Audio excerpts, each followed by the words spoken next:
So this isn't cooking fish with Chris, this is cooking chicken with Chris. And we're not cooking chicken titties, no. We're not cooking chicken thighs, we're cooking a full chicken. So here's what we're going to do. As you can see, put a bit of water in the pan. That actually does do a bit to keep it wet and moist and that. And you know, you always like them wet, don't you? It's nothing worse than being dried up. So, what we're going to do first, we're going to cook this orange. There's a reason I'm cutting it. And then what we're going to do once we've cut this orange, turn it sideways. And we've got the chicken. Oh, oof, I've got to say, usually a bit tighter when I go in there. But this one, you know, oof, I don't know, I have had a few experiences where they haven't been much tighter than that. A girl called Grace Ellis, not to give names out there, but you know, there is one girl like that. But yeah, continuing onwards with this. So that's it. So why do we stick the orange up the backside? To put it politely. It's not just for a frisky bit of fun. So the reason we do this is quite simple. It will help it stay moist and give it some flavouring. So we'll put the orange in there. You can do it with an apple, but I just fancy an orange this time. Next up, salt. Himalayan pink salt. There are a few ways to do this. One, basically over the top like that, really basic.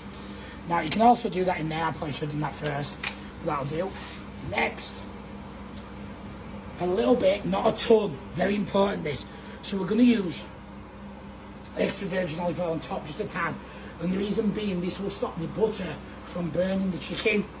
I'd also tuck the wings like this. Now the reason I'm tucking the wings is if I don't tuck the wings will burn because there's not as much flesh on them, so they'll burn first. So we're just going to drizzle this very lightly, just like that, because I don't want it to taste like be salty. Yeah, just a little bit of drizzle, there we go. So we're going to do that. Next thing we're going to do is get out butter. I need a spoon, thank you. The camera work is fantastic, she's even helping with the spoons now, just when they get a spoon in. But no, so with the butter, a few little tips here. You can also put it under the skin, so that goes into the meat, very clever. Again, probably do these things before you shove the oranges up its ass. That would have just made my life a bit easier, but you know. So I'm going to put this on top of the skin. I'm just going to do that. I'm just going to soak it, you know, nice and smother it in this bit of butter. And that'll keep it moist. That'll make it taste so much nicer. Like I say, you know, you don't like your girls to get dried up, do you? You always got to give it a little stroke and get them in mood. Oh. So okay, I'm going to do that, nice and thin. Now, because I was a dickhead, I'm going to take this back out, because I should have done this first. And I'm going to get a bit more butter like that, and I'm going to shove my fingers inside. Definitely nice and lubed up now. I'm going to soak that with a bit of butter as well. So it's nice and lubed like that. Nice little thinnet. Put this back in here. You know what, I'm going to put the orange that way just so the juice joke side soaks in there, because you like it to be nice and wet. So we're going to do that.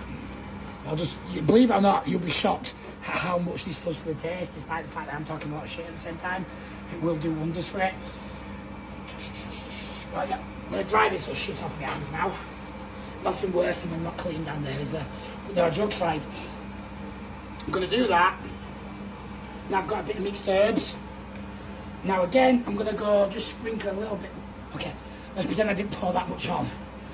I meant to sprinkle that, but it's not too much actually. I'm just going to sprinkle a bit more like that and just spread it around. So it's got a bit of a nice herbal taste on the thighs, everywhere else. I'm going to put a bit of the herbs into the arse, just so it cooks inside it. And yeah, I'm going to oven cook this, because can you imagine trying to pan cook that? Could air fry it, but now I'm going to oven cook this. And we'll see how it goes and how it tastes. Now I imagine it will taste booming. So, obviously I've already got this out. I don't think you really care about missing the clip of me lifting out the oven, but if you missed that, I'm very sorry. Please forgive me. But no, moving back to this.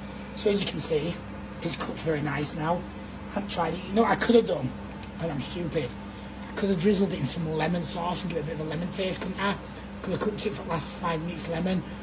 So that's another option if you want a bit of lemon taste. I didn't do that. So it's hopefully going to taste like a succulent orange. But I could have done that. That's the point. I could have done that. And maybe if I do another video, I will do that. So, the orange, surprisingly, is still quite moist. You see there's still juice in there.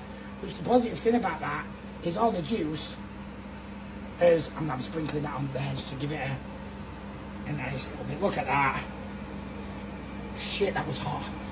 But besides that, I've cooked it. If you look, it's very wet. Now that's very important because it means it will taste really, really fucking nice. So yeah, fully cooked, nice, succulent chicken. Boom, this is how you do it.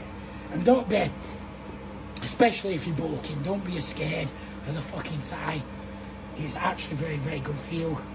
It's not one of those, I can't have chicken thigh, but I want to bulk, I can't put weight on. Well, that's why, you're fucking good healthy fats. Boom.